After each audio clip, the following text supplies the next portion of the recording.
Good day. Welcome to Westchester Talk Radio, westchestertalkradio.com. I'm John Marino, and we are produced by Sharc Creative, made possible by Entergy, the Indian Point Energy Center, supporting our communities right through the spring of 2021. Lipolis Electric. Don't be left in the dark. Get Lipolis. Hightower Westchester, managing your wealth to a fiduciary standard. And White Plains Hospital, special thanks to all of our heroes at White Plains Hospital for all they have done throughout the continuing COVID-19 pandemic. Got your shots, right, Jovan? You've gotten two. I've gotten one. I got both. I'm team or house Moderna, so very excited to be vaccinated. I've gotten one Moderna, one more to go for me a couple of days from today, so looking forward to that. This is the Cup of Joe political show. We are joined by Jovan C. Richards, Executive Director of the Westchester County Democratic Committee, New Rochelle Democratic Committee District Leader, President, New York State Young Democrats, Northeast Region Director, Young Democrats of America, Westchester Young Democrats Board Member, Media and Government Relations Manager, New York State Society of CPAs, Vice President, Operations, Prom National Network, the Operation Prom National Network, and he's also a hospitality professional and master mixologist too, and one time, of course, WVOX AM, WVIP FM, New Rochelle Assistant News Director. He served in that role for a number of years. Jovan, welcome back to Westchester Talk Radio. Much for us to cover. Want to get started with the state budget. How does the membership locally in Westchester look at and react to the final product, knowing there was a little bit of a difference between what the Assembly wanted and what the Senate wanted and what people wanted regionally, of course? I mean, if you look at the budget, especially on the Senate side, you have to applaud the leadership that is Andrea Stewart-Cousins, and that's Westchester's own, because she really did play a large role in shepherding this budget through with such a weak executive. And when I say a weak executive is that the executive's office for the state of New York, which is the governor's office, is being plagued with scandal and hearsay and rumors and probably a lot of truth, honestly. And until that's situated and dealt with, his office will always appear weak. So I really want to applaud the leadership of Andrea Stewart-Cousins, whose job it was to shepherd a budget with a weak executive. And then I also want to applaud Carl Hastie, who during this process had COVID-19, has since then, from my understanding, has since then recovered. But he also had to shepherd this process through a much larger chamber where there's a more of a diversified opinions.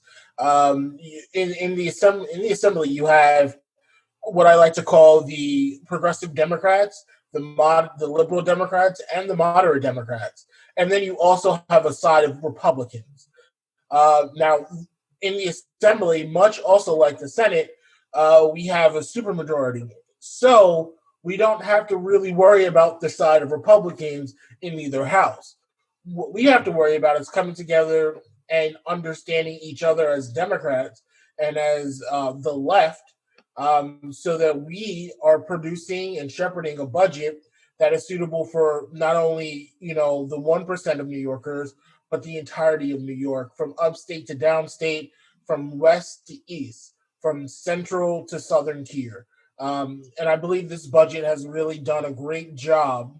Although the price tag is very high, this budget is a great job at giving us hope and giving us a way out of post-pandemic life or pandemic life. We're looking at a post-pandemic life, and this budget is going to really shepherd and help us do that. Federal monies that are coming in from the stimulus plan, are they enough to offset what is needed in this budget, to help cover what's needed in this budget? Or is there more needed, as seemingly there is, with the governor okaying a tax increase now? And the talk was that the feds would kind of come through with almost everything promised, but not exactly. And there has to be some makeup because of that. Well, honestly, you have to applaud the leadership of Charles E. Schumer, Majority Leader of the U.S. Senate, who has literally brought home the bacon. And that's not just, you can't just applaud him without applauding the entire New York delegation, majority delegation, as well as the majority leader of the U.S. Senate's counterpart, which is Kirsten Gillibrand, senator of New York, obviously a resident of upstate Central New York.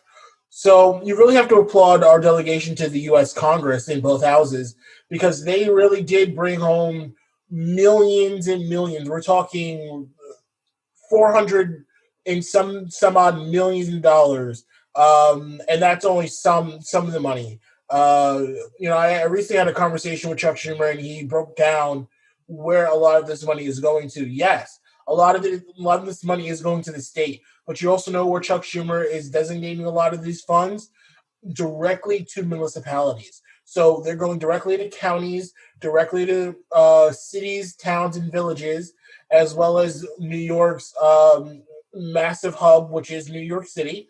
They are getting a massive chunk of the pie, but that money is also being dispersed in a multitude of different ways. When it comes down to safety and infrastructure, when it comes down to bringing it to local government, when it comes down to bringing it to county government, when it comes down to bringing it to state government, our leadership and our delegation to the U.S. Senate and to the U.S. House of Congress, House of Representatives, so together Congress would really need to be applauded for their diligence during this time because they are really helping to bring New York out of the pandemic, and the funds that they bring are going to be extremely helpful, especially after the 2020 that we've all had, especially after the 2020 New York has had. We lost a lot of funds, regardless of your upstate or downstate, or Hudson Valley, or Central New York, or Western New York. People come to New York. People vacation in New York. People want to see the big lights of Times Square. People want to rest in the Catskills of Hudson Valley. People want to enjoy crossing the border from Canada to Buffalo or Rochester. And people really want to have that New York experience, no matter which region of New York you're in. And we lost a lot of that money. I had a conversation, or I was a part of a conversation with the controller of New York State, Thomas DiNapoli, and it seemed like, from my understanding of the conversation, or his conversation with the forum that he was producing, the federal money should really come in handy and to make sure that New York doesn't have any deficits, which means New Yorkers would not have to be as extremely plagued with a huge, massive burden going forward. How about money for pandemic-related items like vaccines, helping small businesses, helping renters, helping people with mortgages? Is there enough in this budget for that, or do we need more? Absolutely, and you have to give it up to the White House, who has taken the pandemic seriously. Joe Biden, President Biden, and Vice President Harris have really made it their duty and their responsibility to ensure that every American, no matter if you're in New York or outside of New York, or in Delaware or outside of Delaware, anywhere in the 50 states in our territories, have an opportunity, if they wish to get vaccinated and to get those shots. I know New York has taken a temporary pause on Johnson & Johnson, but I'm sure that I'm sure that'll fix itself. We can talk about the science of blood clots at another day or at another time during this interview. But I'm sure that the Johnson & Johnson vaccine is coming back. So the White House has done a great job at really pushing and lobbying and getting governors to go along with, including New York's, more vaccines, more vaccination sites. New York Health, the health department for New York State, they're pushing for new and bigger and better health sites or vaccine sites. So, right here in the great county of Westchester, we have pop-up sites all over: New Rochelle, Mount Vernon, Yonkers. We, of course, the massive site that is the county center, as well as you can go almost to any hospital at this point and also get it. I know Northwell is doing a great job at vaccinating people. I would know, that's where I got vaccinated. So Northwell is doing an exceptional job at getting people getting shots in the arms. So it's we are working diligently in terms of the state and the federal government to ensure that whoever wants a shot in their arm, whether it's Moderna, Pfizer, or Johnson and Johnson, those are the three that we are operating with currently. They have those opportunities. So real big shout out to President Biden and Vice President Harris and the New York Health Department for really putting their feet firmly on the floor and trying to create a policy and a procedure and operations to really get as many shots in the arms as possible. You gave us a walkthrough as to how the budget process works. In the midst of Governor Cuomo and his situation with all these scandals, one piled on top of another and all kinds of accusations, was he compromised in his ability to fill his role, the executive end of this budget, putting it together? I wouldn't. I don't know how he wouldn't. We weren't talking about the budget for a long time. He was trying to talk about the budget for a long time. The state, in terms of, not just the legislature, but the state's representatives, the state's leaders, his own staff, the New York press, every length, every walk of life. We weren't talking about the New York budget. We were talking about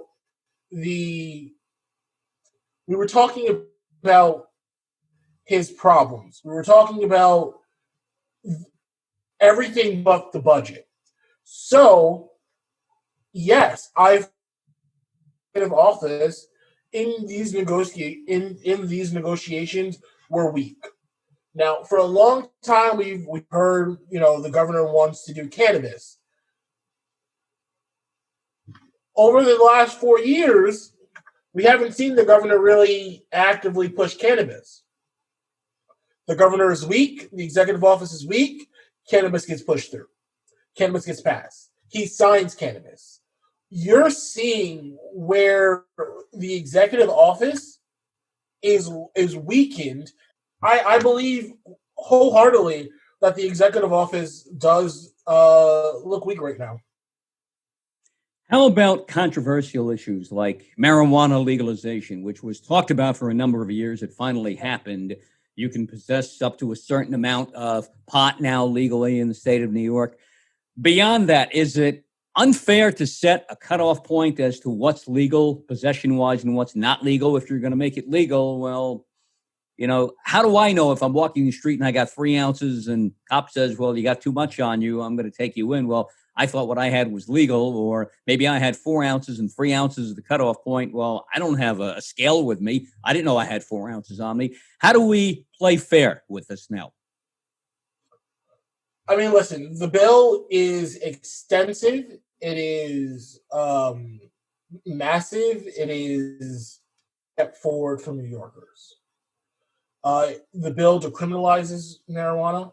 It's going to help a lot of people who were placed unconstitutionally in prison cells. The new, as a lot of the black activists call it, the new Jim Crow, or the new form of slavery, and we're reversing that.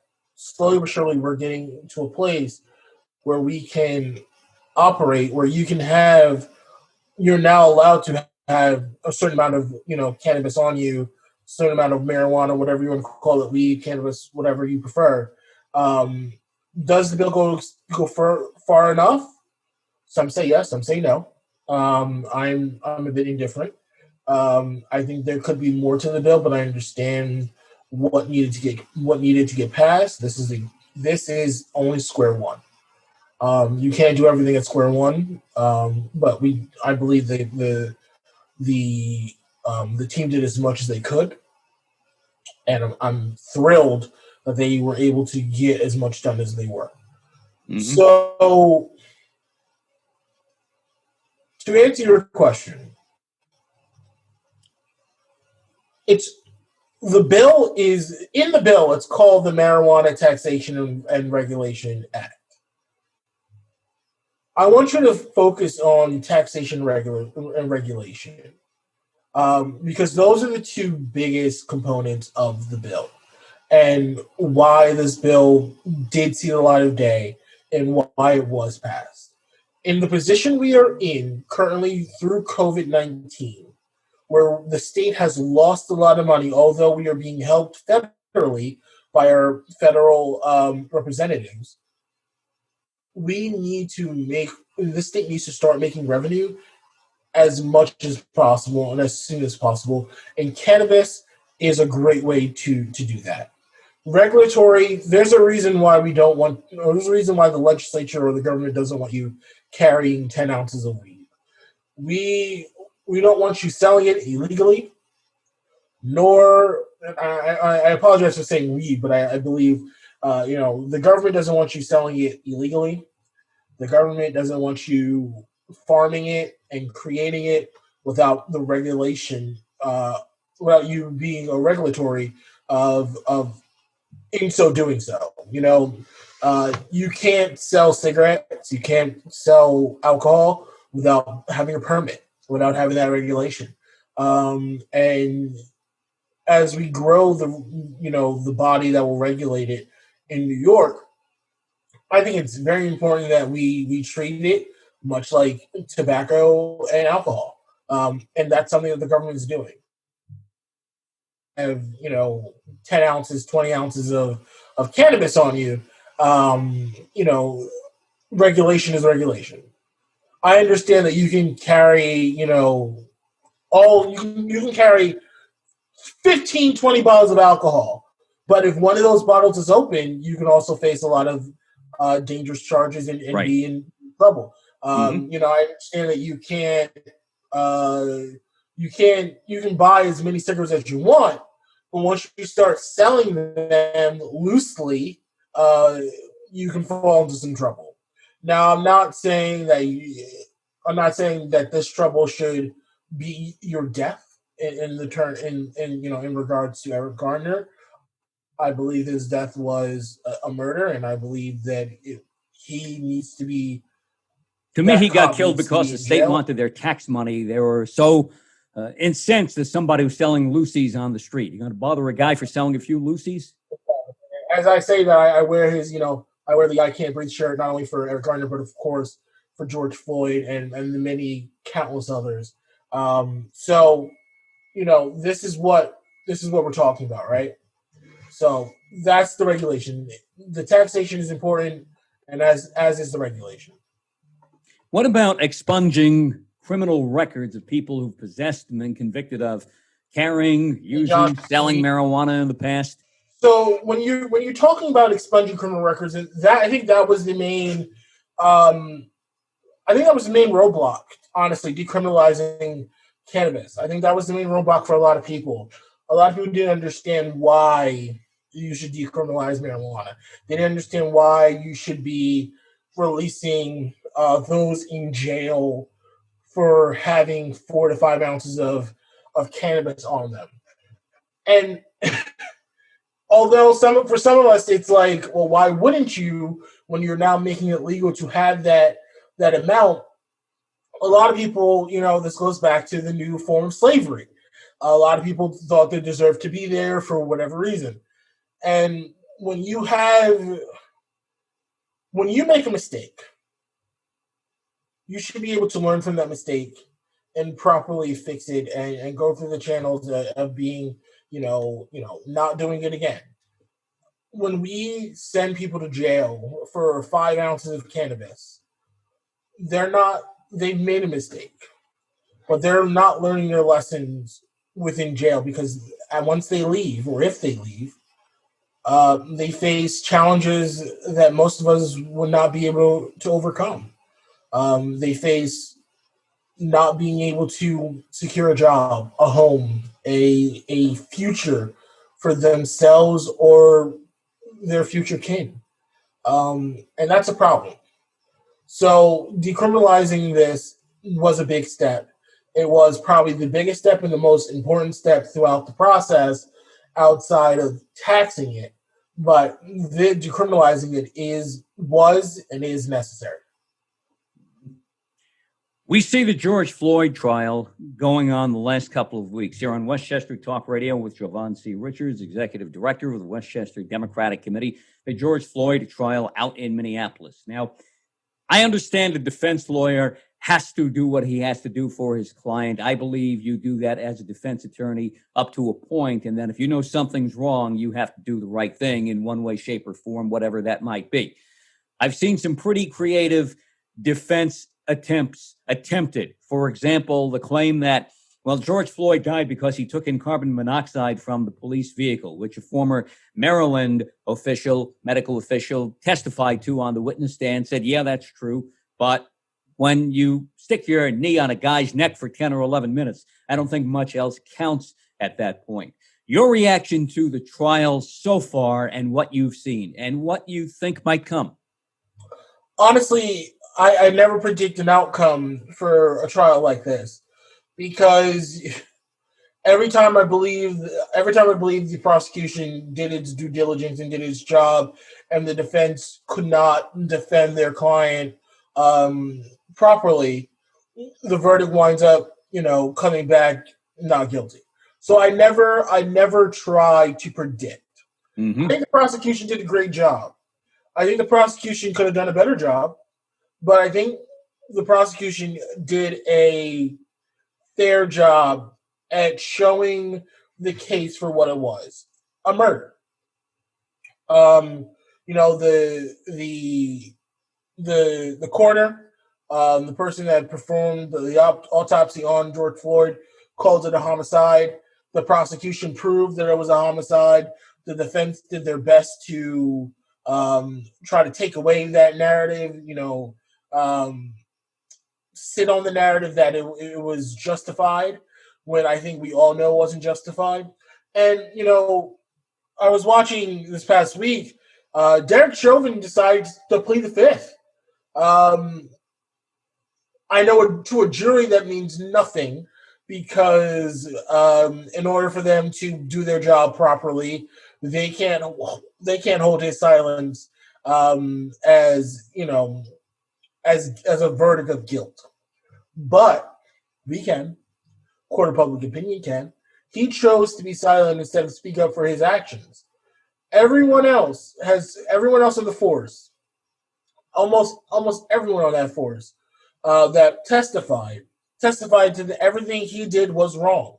You don't knee or sit on someone's neck for 8 minutes and 43 seconds. You don't do it. It's not something proper you do.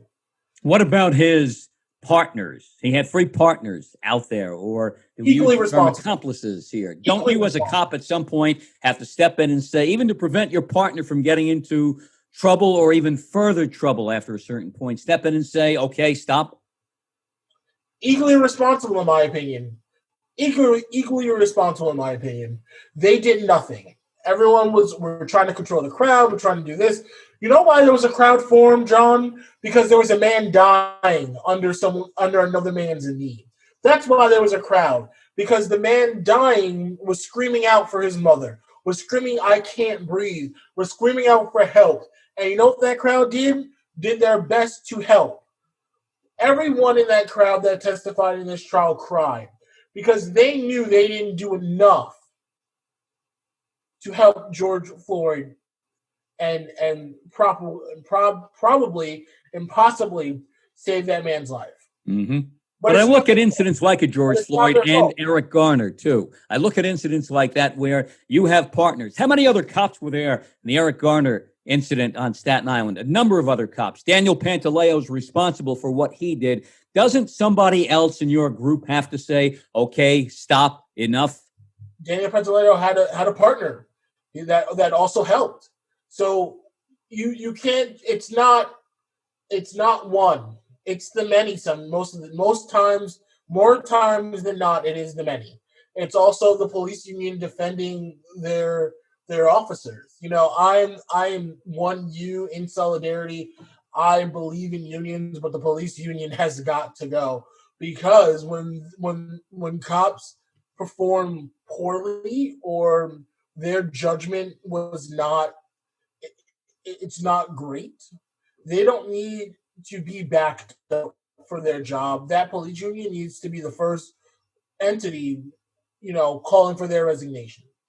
And we don't see that enough when it comes down to the police unions. So I'm very weary on police unions. But I believe some of them will be. I believe so, although some of them are great, some of them are.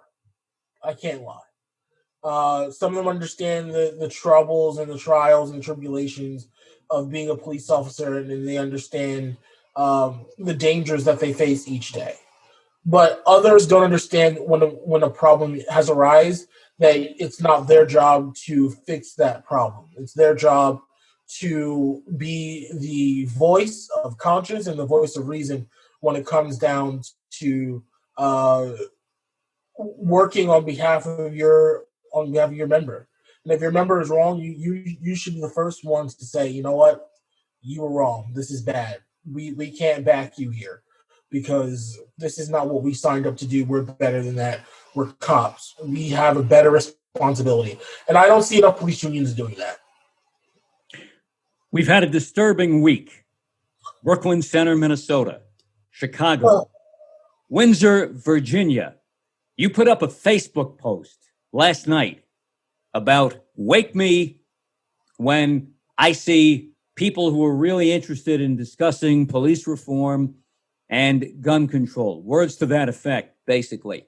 Out of all the incidents we've seen this week, had an incident down in southern Maryland too, all the incidents we've seen this week, the one that really gets me, I think, I don't want to say the most, but really in a certain way sticks out to me is Windsor, Virginia. That officer, Joe Gutierrez, pulls over an in-uniform U.S. Army lieutenant, Karan Nazario, says, you don't have a license plate on your car. He's got a temporary sticker on his window. Anybody could see that, and made me think, what's going through this cop's mind at this point? And now Joe Gutierrez is not part of the force anymore in Windsor. He was let go.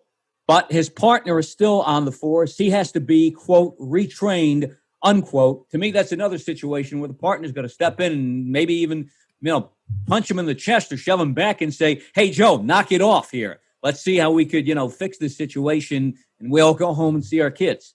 And it didn't work out that way.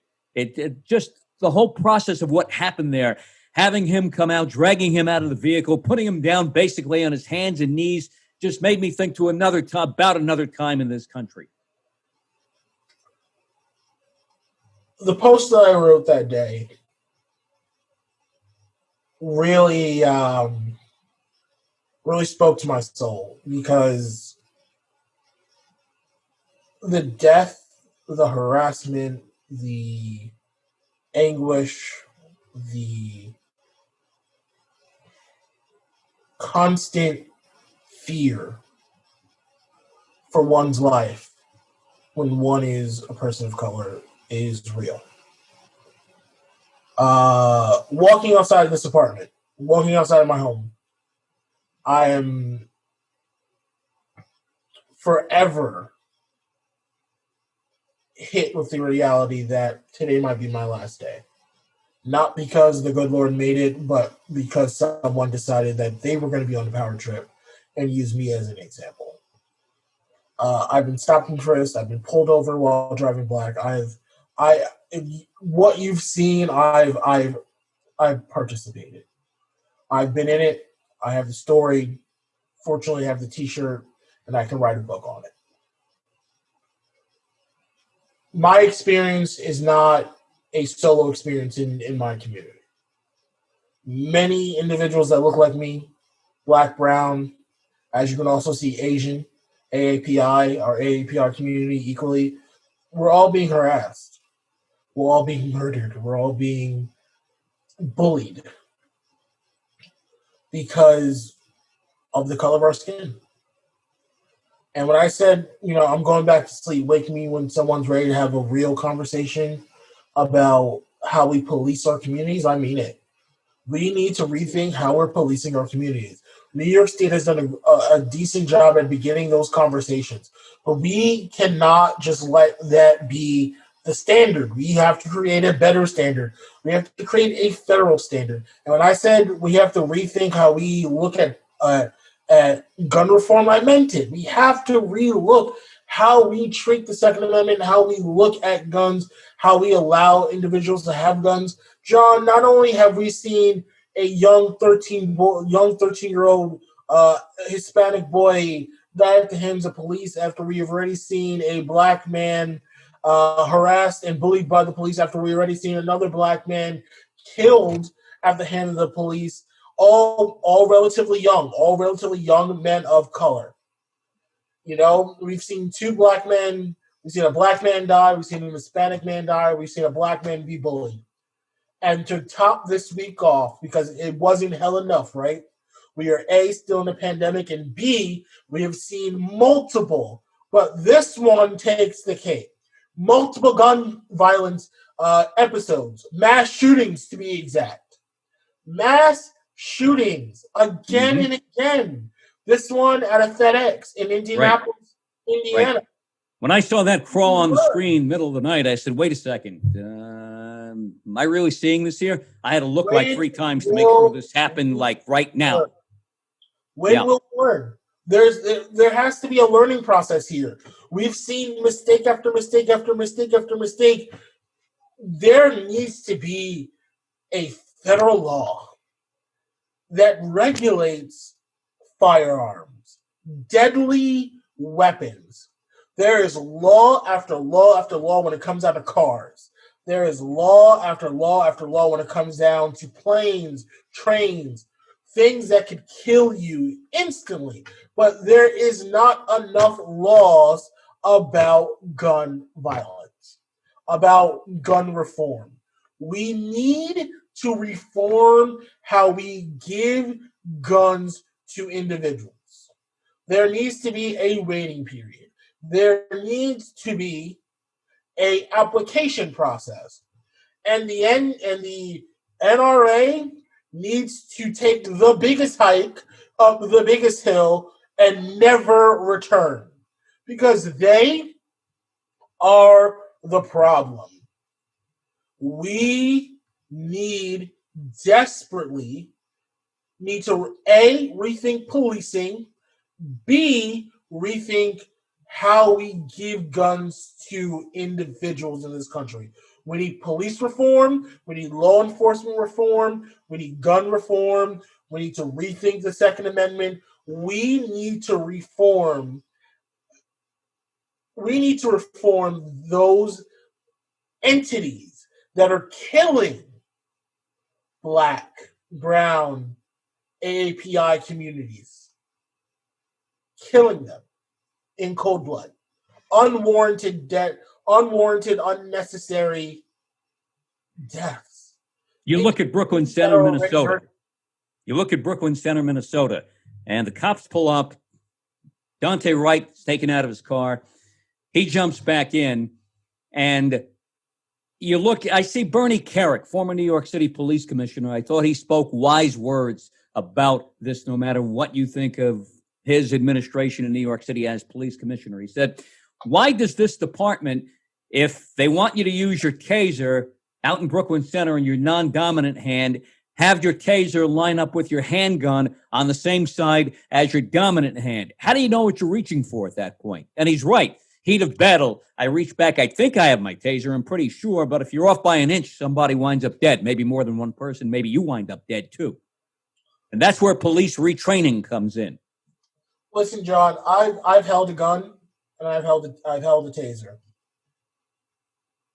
When you're a 26-year-old vet on the force, when you're responsible for training those that need to be retrained, or just trained in general, when you're responsible for being an advocate for the people that share your uniform, you need to do better and take more responsibility at knowing the difference between a Glock and a taser. Which I'm sure is a different grip between the two.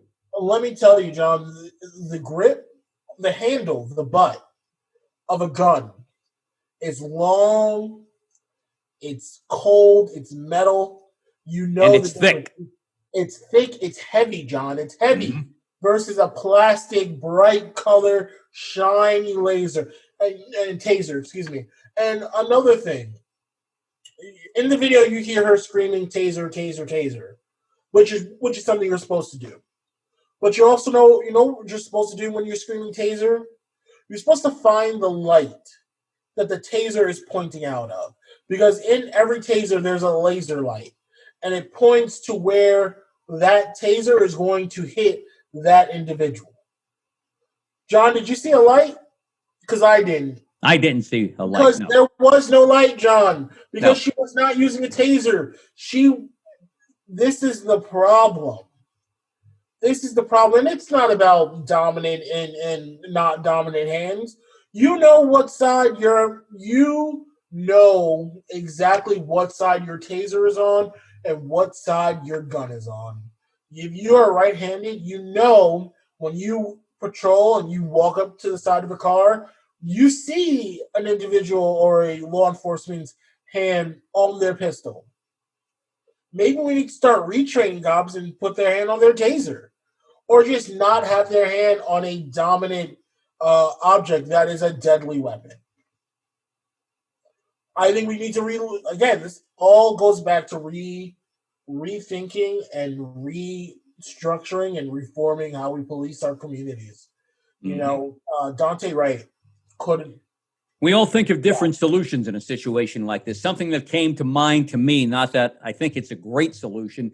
What would you say if somebody said to you, and I've seen this proposed by others too, I think Geraldo talked about this also too, putting the gun on the non-dominant side of the police officer. And I think on top of that too, when you think about it, if the cop pulls that gun from the non-dominant side, the guess is if he or she fires a shot, it's not going to be accurate. Maybe nobody winds up dead, but it could serve as a warning shot to get the situation to calm down.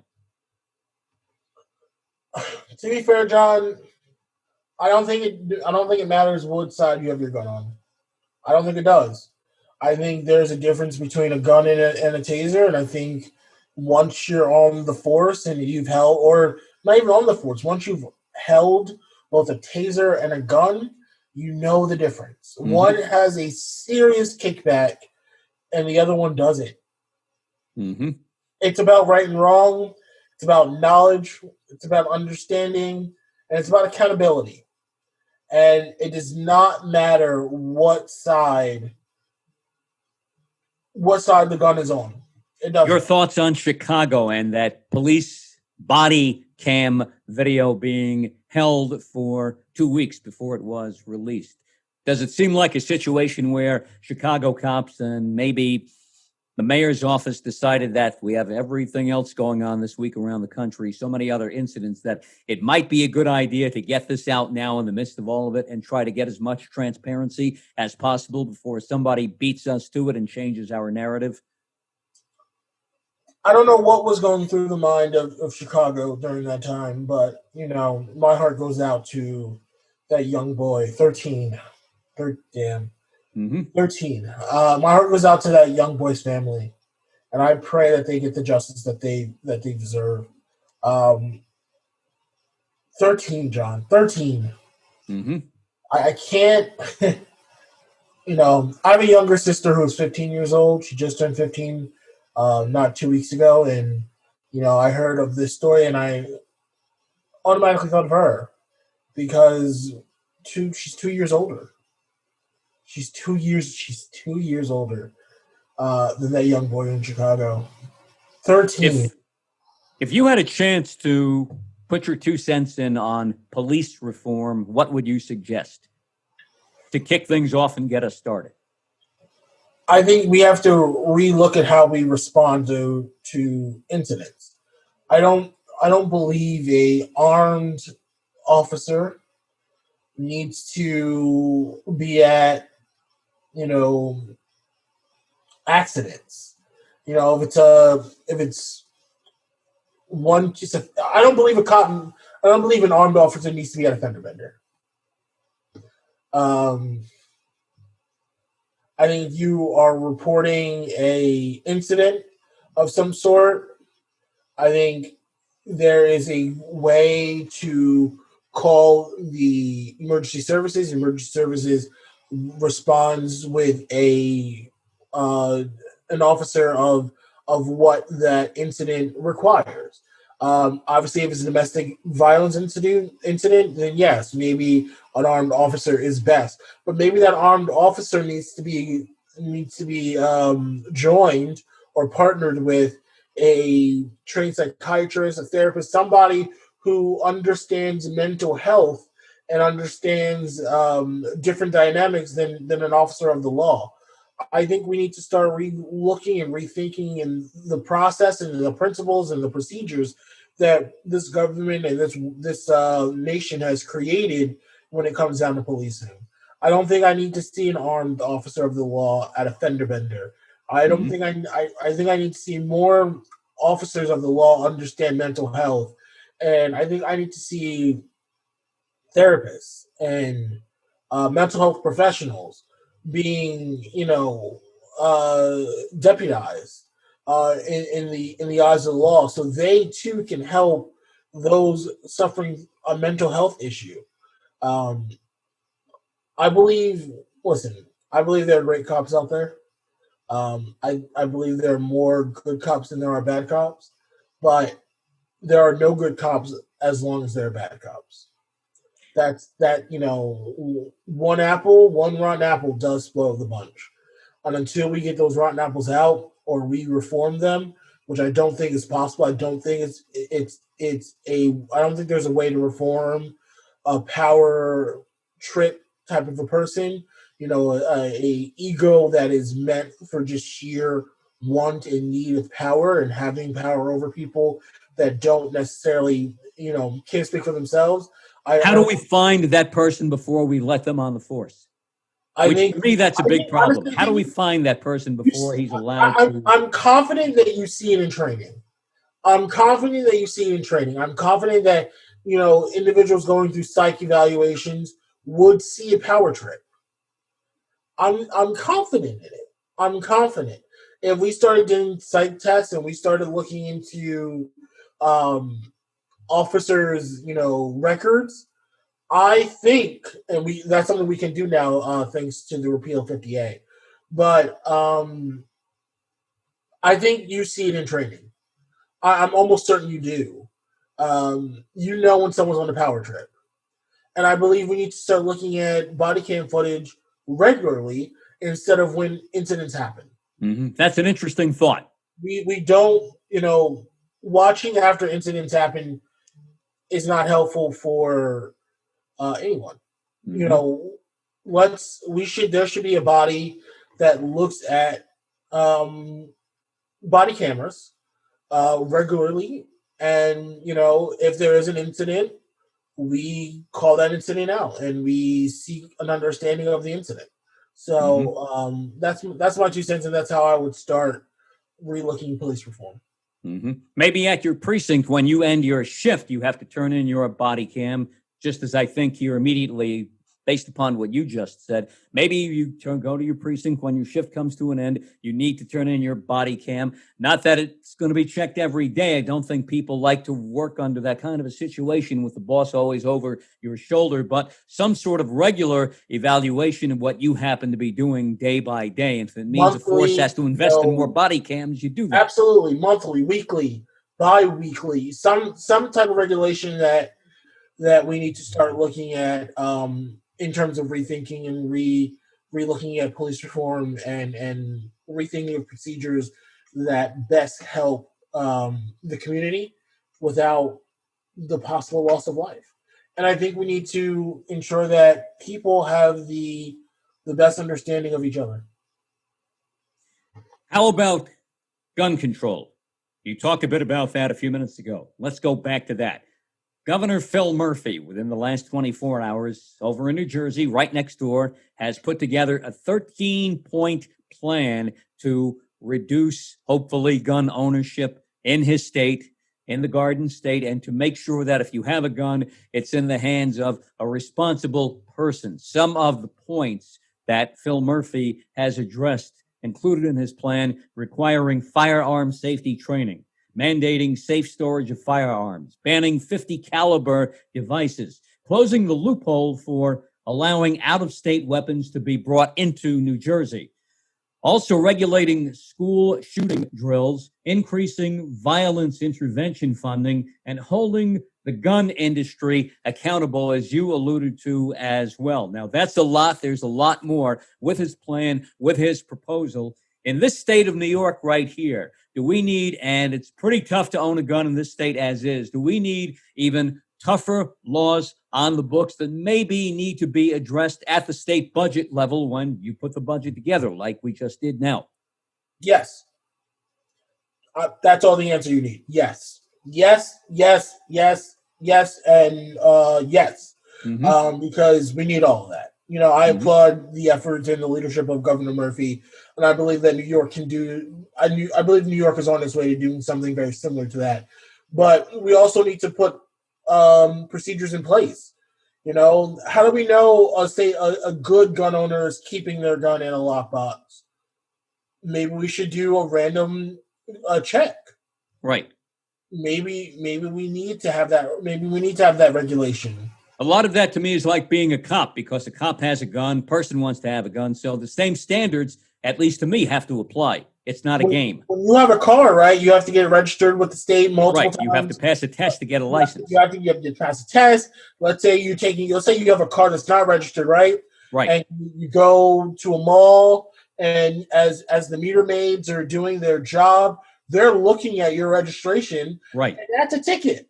Maybe we need to figure out a way to ticket or fine those that are not being the greatest with gun safety. Maybe we need to remove their license, revoke their license and their firearms until they can pass a test or a psych eval, a test, and an understanding of how to be a proper gun owner. I think getting guns off the street are much required. Honestly. How do we get guns off the streets, out of our neighborhoods? And, in short of, I guess, in lieu of knocking on everybody's door and says, you got a gun, turn it in, give it to me now. How do we do this? You can't do that. So how do we do this? Honestly, I think, programs like gun buybacks are an exceptional way. I've seen them work in places like Yonkers and Mount Vernon, and even in your show. So gun buybacks are a incentive to not own a gun and to be paid for a gun that you shouldn't have without any questions. I mean, they seem to work, gun buybacks. You get a pretty good response every time it's done. They do. You hope that somebody who turns a gun in doesn't turn around and feel the need to go buy a gun again, obviously, after doing something like that. They have regrets about turning the gun in. But those programs seem to work. It's kind of like midnight basketball and the arguments that I have with people 15, 20, 30 years ago when this all first started, going back 3 decades. And I'd say it's good, get them off the streets. If it means get them off the streets at midnight, you get them off the streets at midnight. They're doing something productive. I don't care if it's 3 a.m. You want to play ball 3 a.m., you got a game, I'm going to be there. So that's the way, I think that's the way in my mind how a lot of this has to be approached. What would you say to somebody, and I've had this discussion with a few libertarians, I say to them, when you think about it, the only people who should really be allowed to have guns are military to protect the country and police properly trained to protect us and our streets and our neighborhoods. As for the average guy, the regular Joe owning a gun, even to go hunting, what do you need something like that for? The response I get from libertarians is, all right, John, well, how soon do you think it will be before the military comes marching down the block and takes you over? Because that's what's going to happen. If you can't defend yourself, that's what this is all about, self-defense, in case the government tries to take us over. How would you respond to that?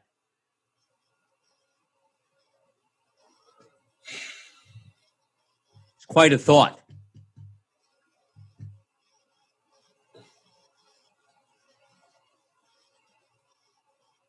The point of let's look at the Second Amendment, right? The Second Amendment does say the right to bear arms.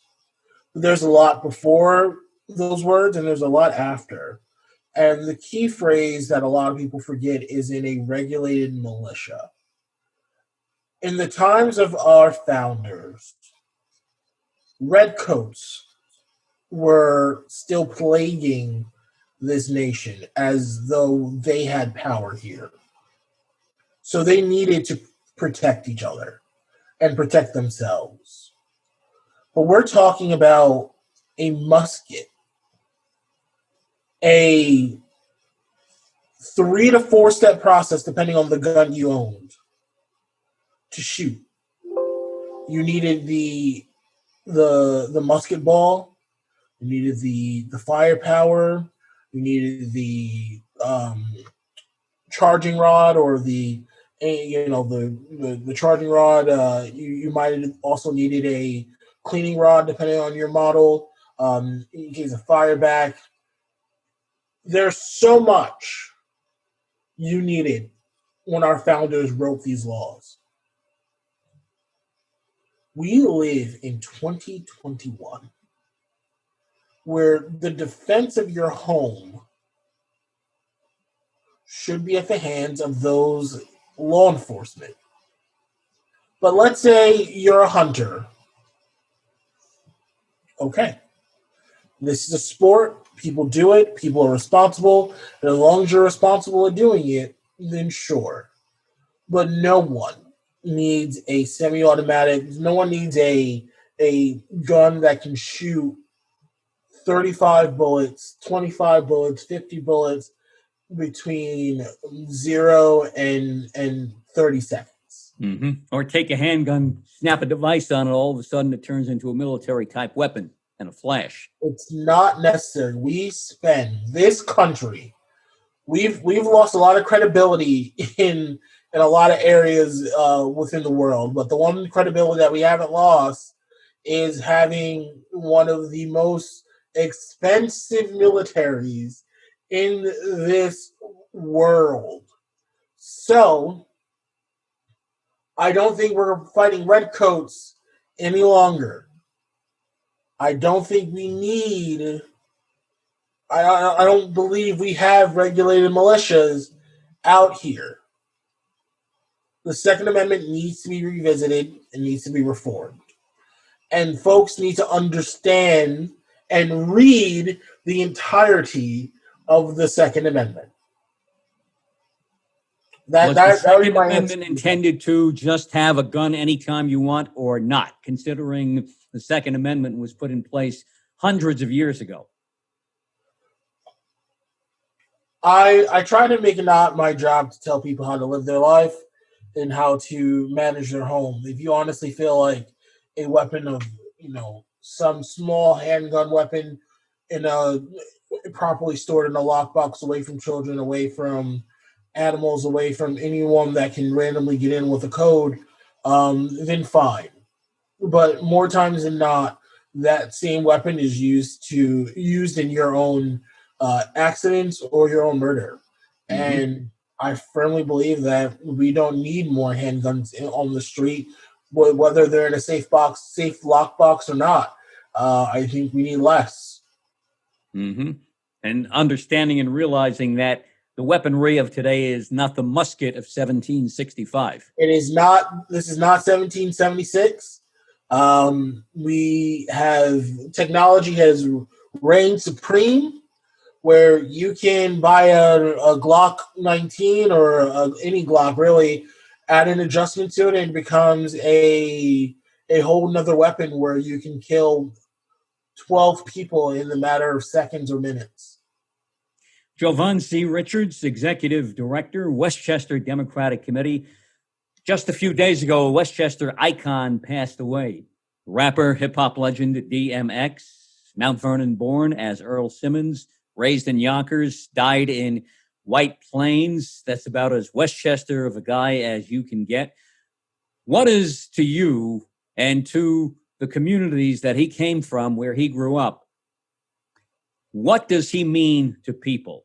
His life, his legacy? How should he be remembered? Understanding that he had some personal demons to deal with, drugs, etc., through the years and through the decades. In the end, he struck me as a guy who wanted to do right. And I speak from the perspective, too, of having a number of friends who were like him, had a life like him. They weren't international superstars, but had the same kind of demons. Having a couple of cousins who passed away from drugs, and having a third cousin who's quite fortunate to be alive today. I think God kept him here for a particular reason, because all intents and purposes, everything he went through, I'm not sure how he's still here. Understanding and seeing all that, what does he mean to people? What will he continue to mean? DMX will always be remembered in Westchester. Listen, he was not the perfect person, but he that crown that he wore on his head was made for his type of a kingdom. He was an extraordinary lyricist. He was an exceptional rapper. He was quite the actor as well. A lot of people don't remember his numerous roles and cameos in movies and television shows. His songs, his music will live on in infamy. He will always be remembered. But in Westchester, he will always be loved. This was his home. You saw him at Brazen Fox. You saw him at Lily's. You saw him at the Saloon. You saw him at White Plains' St. Patrick's Day or Oktoberfest. He was Westchester to the core. He was also New York. You saw him in Harlem. You saw him on 125th. You saw him, he was around the block. He was in where I come from. We call it the block. He was always on the block. He was a neighborhood guy. He was Westchester through and through. He was Mount Vernon born. He was Yonkers raised. He was New York bred. When I say New York, I mean the state of New York, because he went from Albany to Buffalo to Rochester to Syracuse to Westchester, Yonkers, White Plains. You would see him in New Rochelle. You would see him in White Plains. You would see him back in Mount Vernon. You would see him in the YL, which is Yonkers. Every time he accepted an award, he would shout out Yonkers or Mount Vernon. He was Westchester. And we lost a giant of a man. He was religious. He was spiritual. He was guided, although sometimes misguided and troubled. But he was exceptional. Exceptional. And his music has not stopped playing in my apartment and in my home. So his music will live on. And of course, his family, his life and his legacy will move on through his family as well. But his music will play a strong role in his legacy. I think what he meant to people, you could see in the reaction of his attorney. Was it Sherry Richmond behind the mask who made the announcement that he passed away outside the hospital in White Plains? I believe it was our former WVOX colleague, whose father, Murray Richmond, also had worked with DMX, I believe, through the years as well. Our other former colleague, Murray Richmond from WVOX. I just saw her reaction and the way she spoke and the way she approached that impromptu pop-up press conference on the street outside the hospital when he passed away. You watch her, and that's all you need to know about what DMX meant, means, and will continue to mean. Absolutely. Jovan C. Richards, Executive Director, Westchester Democratic Committee, and a whole lot more. Yes, John. Thank you so much. The pleasure's all mine. It's always good. Pleasure is all mine, and hopefully we can do it next time under some better circumstances as opposed to the week we just had. Yes, sir. Yes, sir. These are issues that will obviously for a long time be talked about, but we do want to talk about them in better circumstances, looking for solutions under better situations as opposed to what we experienced this week. And, everything just hits the fan all at once. Absolutely. Yeah.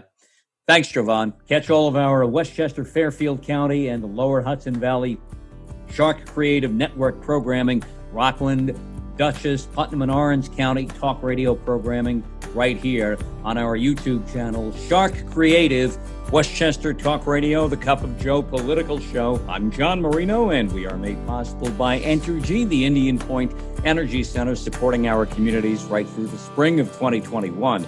Wartburg Healthcare and Rehabilitation in Mount Vernon, also by Park Sterling Realty in Bronxville, and by Michael Labriola Landscape Design and Construction in Armonk. Again, catch all of our Westchester, Rockland, Putnam, Dutchess, Orange, and Fairfield County talk radio programming on our YouTube channel, Sharc Creative YouTube.